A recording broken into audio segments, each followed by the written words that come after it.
So ayun nga guys, meron akong share sa inyo na DIY. So ang gamit ko ngayon ay 12 volts na battery, 7 ampere. Okay, meron din ako dito na Firefly electric fan, yung portable electric fan, chargeable.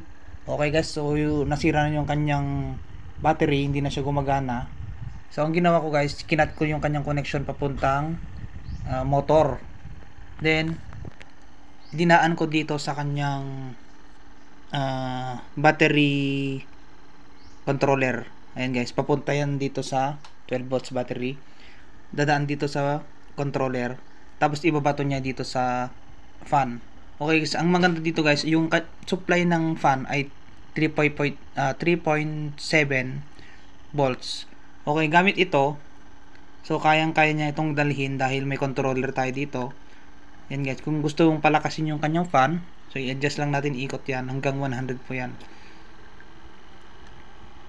Yan. So malakas na yung ikot niya.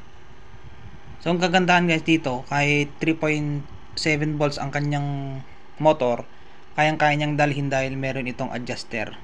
So siya yung sumasalo sa sobrang battery. Ayan guys, galing yan sa 12 volts battery. Ayan guys, yung gusto nyong gayahin, so yan guys, yung huwag nyo itatapon yung mga ganito yung mga fan, mag-order na lang kayo ng ganito, yung controller. Yan guys, meron siyang ikutan, parang volume control yan.